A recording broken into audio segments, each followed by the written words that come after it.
মালদা থেকে নিখোঁজ যুবতী উদ্ধার বাংলাদেশে। মালদা জেলার ভারত বাংলাদেশ সীমান্ত এলাকা থেকে এক যুবতী নিখোঁজ হওয়ার ঘটনায় চাঞ্চল্য ছড়িয়েছে।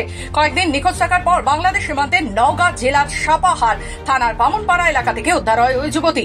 এই ঘটনাকে কেন্দ্র করে ফের একবার রাজনৈতিক চাপানুতর শুরু হয়েছে। স্থানীয় সূত্রে জানা গেছে, বামুনগোলা থানার অন্তর্গত গোবিন্দপুর মহেশপুর গ্রাম পঞ্চায়েতের কাশিমপুর এলাকার বাসিন্দা ওই যুবতী সম্প্রতি রহস্যজনকভাবে নিখোঁজ হয়ে যায়। পরিবারের পক্ষ থেকে বামুনগোলা থানায় একটি মিসিং ডায়েরি দায়ের করা হয়। এরপরই খবর আসে বাংলাদেশ থেকে তাকে উদ্ধার করেছে বর্ডার গার্ড বাংলাদেশ। তার সঙ্গে থাকা মাসুদ নামে এক বাংলাদেশি যুবককেও আটক করেছে সাপাহার থানার পুলিশ। পরিবারের অভিযোগ, সোশ্যাল মিডিয়ার মাধ্যমে যুবতীর সঙ্গে মাসুদের পরিচয় হয়েছিল। প্রেমের ফাঁদে ফেলে পরিকল্পিতভাবে পাচার করা হয়েছে তাকে। যদিও পরিবারের দাবি, তারা ওই যুবকের ব্যাপারে কিছুই জানতো না।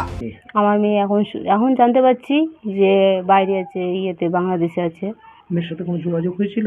মেয়ের সঙ্গে যোগাযোগ হয়নি এতদিন, আজকে হয়েছিল একবার। তারপর কি বললো মেয়ে? মেয়ে বলল যে মা আমাদেরকে উদ্ধার করো, আমি বিপদে আছি, আর আমার যত ডকুমেন্টস আছে কেউ যদি বলে আমার ডকুমেন্টস দিয়ে আমাকে এখান থেকে নিয়ে যাও, আর বাংলাদেশে যদি কেউ থাকে তাহলে আমার কাছে পাঠিয়ে দাও। বাংলাদেশে কোথায় আছে? থানায় আছে? থানায় আছে। কোন থানায় আছে? সাপাহার থানায় আছে? ওগুলো বলতে পারলো না, মানে ফোনটা হয়ে গেল তখন। বাংলাদেশ গেল কিভাবে সেটা আমরা জানি না কিভাবে গেছে, বলতে পারবো না। ওর সাথে তো একটা ছেলেও ধরা পড়েছে। সেটা তো আমি জানি না ছেলে ছিল না কিছু। ছেলে থাকলে তো আমি কি আর মেয়েকে ওইভাবে করতে পারতাম? তাহলে তো মেয়ে যেতই না আমার। আর আমি কি মেয়েকে কোনোদিন খারাপ পথে পাঠিয়ে দিব মা হয়ে? বলেন তো নির্যাতন করা হয়েছে। আমি তো বাড়ি থাকি না, আমি তো সবসময় চেন্নাইতে কাজ করি। দেখো, এক বছর পরে আমি বাড়িতে আসলাম। কি শুনে আসলেন?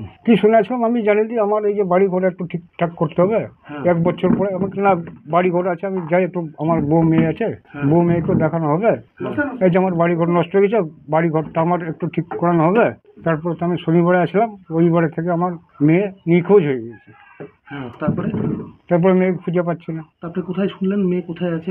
মেয়েকে শুনলাম, তারপর আমি ঘরেই ছিলাম। ঘরে থাকার পরে এখন কোথায় আছে মেয়ে? বাংলাদেশে আছে।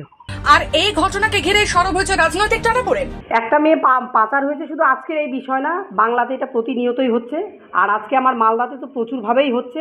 কারণ গত কিছুদিন আগে আমরা দেখলাম, গাজলেও দেখলাম যে জিনিস হচ্ছে। আজকে আমার এই বামুনগোলাতেও হয়েছে। এটা আজকে বলে না, এই মেয়েটাকে এইভাবে পাচার করছে বাংলাদেশ থেকে, মানে বাইরের দেশ এইভাবে পাচার করছে। অথচ আমার বাংলার প্রশাসন চুপ, নিশ্চুপ, পুলিশ এখানে কিচ্ছু করছে না।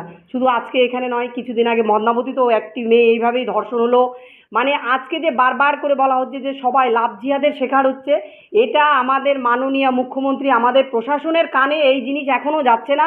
বাংলার প্রত্যেকটা ঘরের মেয়েরা, আজকে এই পাড়ার মেয়ে গেছে, কালকে আমার আপনার সবার ঘরের মেয়ে যাবে। তবে যদি মুখ্যমন্ত্রী যদি চোখ খোলে এবং মুখ্যমন্ত্রী যদি কিছু চোখে দেখতে পায়, আজকে বাংলাটাকে উনি সম্পূর্ণভাবে, বাংলাদেশ তো তৈরি করে দিয়েছে জয় বাংলা বলে, এবং পাকিস্তান বাংলাদেশের কাছে যে অবিরত বিক্রি করতে চলেছে, এটা আমরা প্রতিনিয়ত দেখতে পাচ্ছি। বিজেপির যারা এসব কথাগুলো বলছে তাদেরকে কিছু আইন সম্বন্ধে জানা উচিত। এবার তারা জেনে বলছে না জেনে বলছে, এরা দেখেন রাজ্য সরকারের উপরে দোষ দিচ্ছে।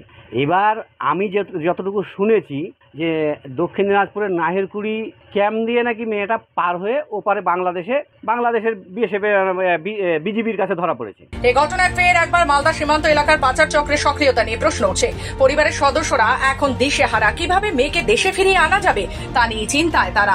কূটনৈতিক ও প্রশাসনিক স্তরে বিষয়টি কতদূর পৌঁছয় তাই এখন দেখার। মালদা থেকে মাধব কুমার মণ্ডলের রিপোর্ট, খবর বাংলা।